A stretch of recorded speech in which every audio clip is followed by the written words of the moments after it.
Hey Flower Tribe, it's Kelly Lehman, and today I want to show you my very wild spring garden. So here it is March, and temperatures warmed up like really nicely about 2 weeks ago. We had some days that were like in the 60s, we had a day that was in the 70s, and it was magnificent, and everything started to kind of bud out. And then we got walloped by this snow squall yesterday. So we had plummeting temperatures that were in the 20s for 3 mornings in a row, and then the snow came in, and I just wanted to show you what happened to my garden because of that, warm temperature, growth spurt, and then the deep freeze. So these are some things that went on. So some of the steps that we took to protect the plants were to put some sheets over some of the hydrangeas that come in on that old wood. So I made a few videos on that. I will link them below. And then we covered some of the younger hydrangeas that we had. So I have a Let's Dance hydrangea that Proven Winner sent. Thank you, Proven Winner color choice. And so I covered that because there was some new growth coming in from the bottom.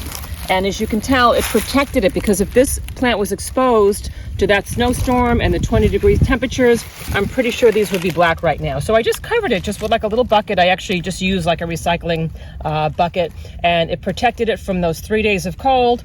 And now when temperatures start to warm up, I'm going to wind up taking it off. But today it's still like 32, so I'm going to wind up covering it for just a little more because it's still kind of cold outside, so those freezing temperatures. But this is what happened to my daffodils. So daffodils are super hardy. And I mean, these gals made it through a snowstorm. They made it through, those 3 days of 20-degree temperatures. So I think what's going to happen, some of these, the necks were kind of bent. So these guys I'm just going to wind up clipping, and I'll wind up bringing them in the house to make some arrangements. But I have a really good feeling that these guys are going to wind up standing up, and they're going to look amazing in just a few days when the sun comes out. So most of them did okay. Some of them got a little bit frozen. And I love the comments that you guys have been leaving in some of our comments below. I know that there was a few people in Ohio. Their daffodils did great. I have a feeling that when your flowers are protected, like right here, they're kind of protected by these tall grasses. They're protected by this Limelight Hydrangea that's next to it. I think when there's like a little area of protection around them, they have a better chance of surviving. But I wanted to show you that you'll notice that my Limelight Hydrangea, I have one here and I have one over there. I have a whole bunch of them all over the place. These didn't need protecting because they didn't start to bud out yet, because they start to get like new growth, those new blooms. They usually come in in a couple weeks. So I was lucky that they didn't come in just yet.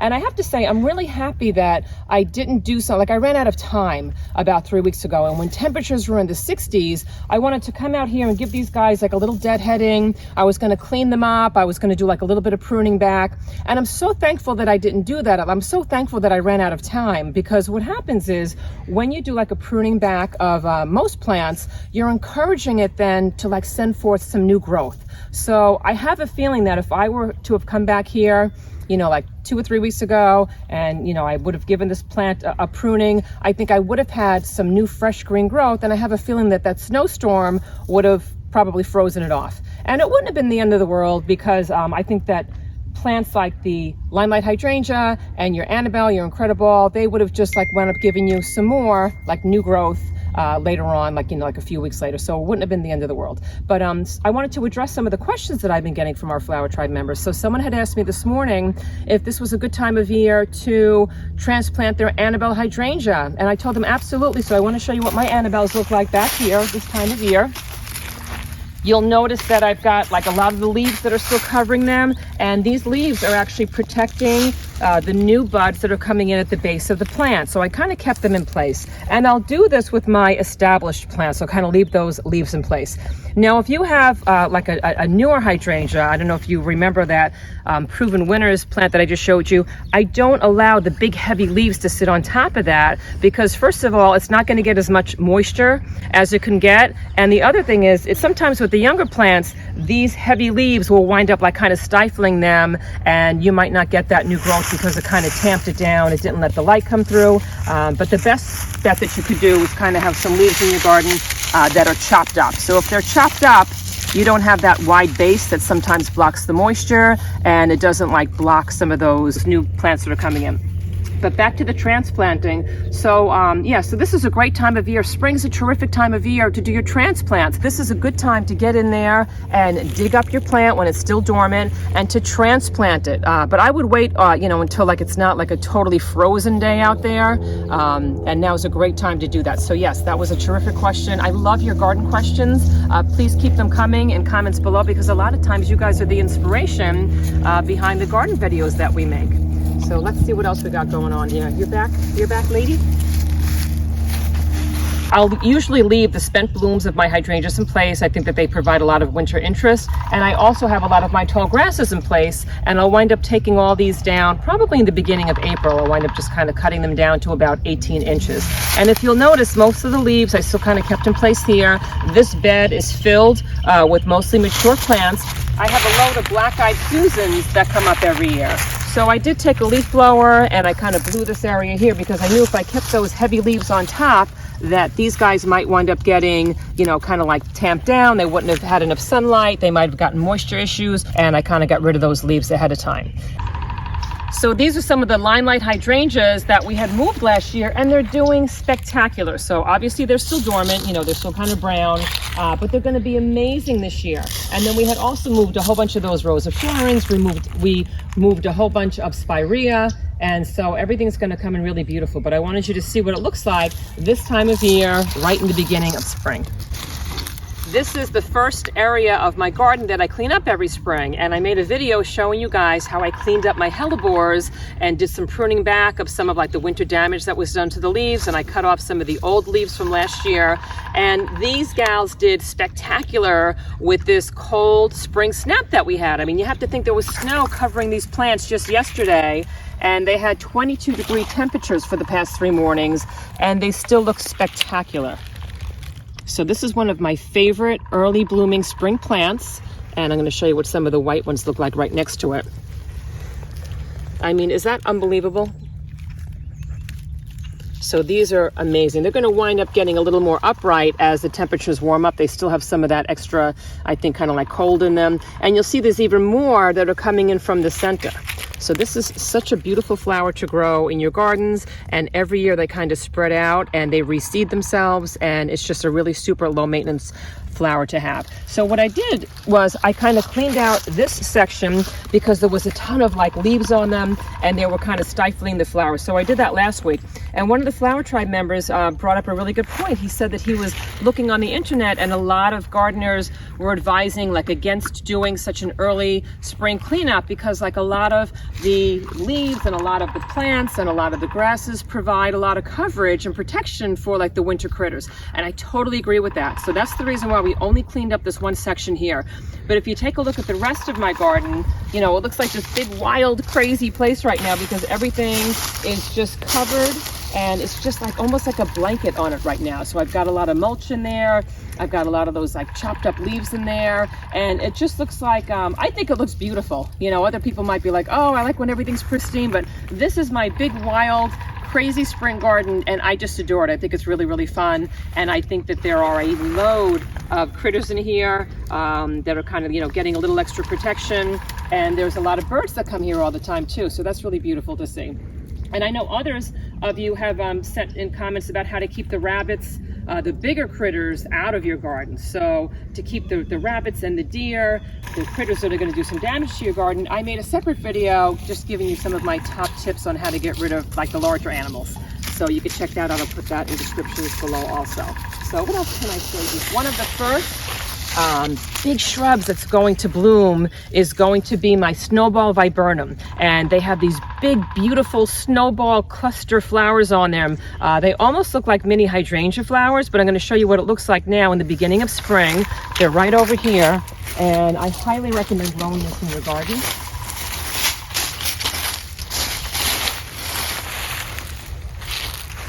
So this is what they look like now. You can tell they already started to bud out. I didn't wrap these with winter protection because they're super sturdy. I don't think that they actually like needed that, even though like temperatures dropped down so much. So I didn't even have to wrap this shrub, but it's just one of my absolute favorites. I have to say, it did take a long time to get established. I planted them in the ground many years ago, and for like the first 2, 3, maybe even 4 years, I didn't get anything. I got bupkis. And now they're just spectacular. They keep getting bigger and more giant and more beautiful every year. And they come out, they're in bloom before the hydrangeas come into bloom. And they just give my garden like this really beautiful burst of like springtime flowers. So Snowball Viburnum is the way to go. And let me think what else is back here that I wanted to show you. I've got some crepe myrtle in the back. Those are the tall trees in the back. And they're going to burst forward with some amazing color. So if you're looking for like a beautiful like backdrop to your garden, I highly recommend crepe myrtle. And you could take a look. I've got like a weeping cherry tree over here that's just starting to bud out too. There's like these little tiny, I'll show you these little tiny like red buds on them.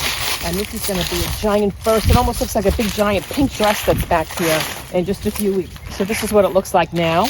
And literally, I feel like sometimes in spring I go to bed and the next day I wake up and a tree like this just like explodes the next day with all beautiful like flower blooms. Here's another one of my lilacs, and this is my white lilac, and this is coming into bloom, I'd say within about maybe like 3 or 4 weeks. You could tell there's all little blossoms coming in on this now. This is one of my favorite butterfly bushes, and it's packed with butterflies in season. And what I'm going to do is I'm going to wind up pruning this plant back, because when you prune a butterfly bush, you wind up getting like lots and lots of extra blooms. This is a pinky Winky hydrangea, and when it's in full bloom in the summertime, it's got these beautiful pink and white flowers that are absolutely amazing, and they make for a terrific dry cut flower also. But for the winter, once again, I kind of kept those blooms in place. They look really beautiful. They actually remind me of like a little bit of lace. If you really look at these, they kind of get like a little bit papery, and they're just really, really beautiful. Sometimes it's just fun to come out to your garden, guys, and almost do like a looking glass view of them. If you just kind of walk around here and do like some close-ups, or come out here with your camera or your phone and you start snapping pictures of some of like the really, really micro world that they live in, it's just absolutely spectacular. And I'm going to come in here and probably prune this guy back a bit. I'm especially going to get rid of some of these spindly sticks. I'm going to wind up cutting back all the branches that are either diseased, damaged, or dead. And I'm going to get rid of some of these spindlier, smaller ones, because I'd rather have the energy of the plant pumped into some of the sturdier stems to give me larger blooms. And with these grasses over here, same thing, we're going to cut them back in April to about 18 inches. And at that point, everything would have warmed up, and the critters should be fine. They should be like leaving and going into the woods at that point. And next to it, I have a redbud tree, and you can tell this redbud tree is kind of budding out already. It's a really special tree. It's just like, it's one of those trees that when you pass it by, you're kind of like, oh, like what is that? Especially when it's in like people's landscaping. So if you're a new homeowner, or you know, an old homeowner, and you're looking to kind of revitalize some of your landscaping, I love this tree. It's this beautiful burst of purple, even though it's called redbud, and it's just really, really beautiful. It's a striking tree when you pass it by. So these blooms will last for a few weeks in spring, and then it turns into like, you know, like a load of beautiful green leaves. And this is what it looks like in the spring. And then, you know, in winter, it's just the branches. It loses all of its leaves, and you won't see these beautiful little purple blooms just yet, but it's still pretty. And look how giant my Limelight Hydrangea got back here. This plant's probably about 15 years old, and when I bought it, it was literally about like this big.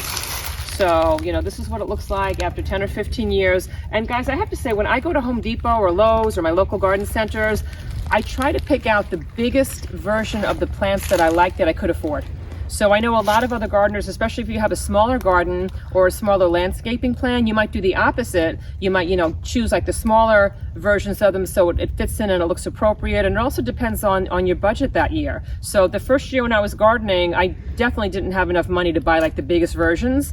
And so I would buy the smallest versions. But if you can afford to buy some of like your favorite plants, like if you just know that you want to get a Limelight Hydrangea and you don't feel like waiting, you know, like 3 to 5 years for it to get like really big, you might want to consider getting like the larger version of it because it's more mature, and chances are it might get established a little bit faster, and it might give you those beautiful giant blooms just a little bit sooner. So it depends on where you are in the gardening game, and you know what your budget is, what your garden size is. But at this stage of the game, I'm usually looking for like the big mamas, but years ago I was looking for the little guys. So this part of my garden is like almost like a Halloween look right now. It looks really creepy, really scary, because a lot of these milkweed flower stems that are left over from last year. And I love milkweed because monarch butterflies wind up laying their eggs on them. So this is like the #1 flower for monarch butterflies. And it looks like this time of year because inside of here was a load of seeds that self-seeded themselves. So I should have a load more milkweed plants this season. And I'm going to show you exactly what these seeds look like, because I could see a bunch over here. So this is what they look like. Oops, put this over here. So this is like that seed pod. Looks like something from a sci-fi movie. And these are all the seeds. Let me pull this out here. How cool is this? It almost feels like silk at the edge of it. So it's got these silky little, you know, tails, and these are the seeds. This little brown thing is a seed. A lot of times the wind will wind up lifting these seeds and transplanting them to different places in the garden. And a lot of times too, like they'll get stuck on like the back of critters' fur or on like some birds, like their wings, and they wind up getting dispersed all over the garden. And then we have a load of brand new milkweed every year. So I love this plant. It's so cool. It's just amazing. It really does remind me of something from like a science fiction movie. Aren't they beautiful? I think I'm actually going to put these in an envelope and gift them to somebody, because we have a lot of these already sprinkled throughout the garden. But I have a few friends that wanted to start a butterfly garden, and I think that this would be a really fun gift to give. Imagine getting this in like a little box with some daffodils, like a little bunch of daffodils next to it. So that's the story with this very wild part of my garden. This is one of my absolute favorite plants in the entire flower farm. So my friends Bud and Tara Guidi gave me this as a gift about 15 years ago, and it's a Sarah Bernhardt peony. So I take extra special care of it because it's absolutely amazing. And what I did this morning was I started clearing away some of the mulch, because I know that that winter snap is gone.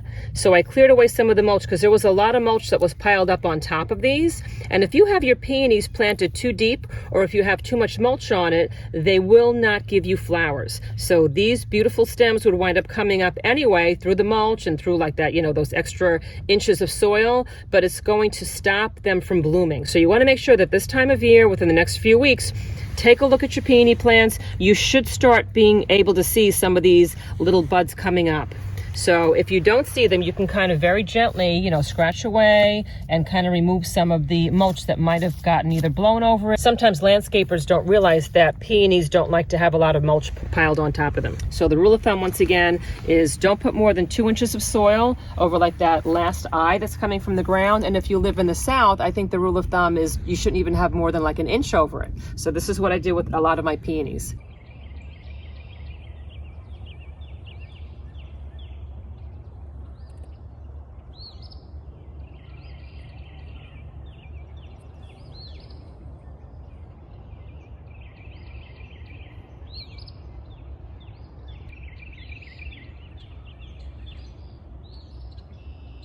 Thank you so much for joining me in this video, and please hop on over to my Cranberry Fields Instagram page and say hi to us over there. And also know that my online flower courses that teach you how to grow amazing flowers in your own backyards are on sale. I have them on my Retrieve online flower course library, and I'll put that in descriptions below. And all the proceeds that I make for the month of March will be going to our brothers and sisters in the Ukraine to kind of help them. So please feel free to hop on over there and check those out. I also wanted you to know that I have a brand new podcast out. It's called Gardening Flowers with Kelly Lehman, and I will put that in descriptions below. And I hope you guys enjoy some of these quick, fun gardening tips that you can listen to while you're working out or carpooling with the kids or driving to work or gardening. And a lot of you have asked me to come up with that, and you asked for it, you got it. So please let me know where you're viewing this from in this great, big, beautiful world, and I will see you in the next video.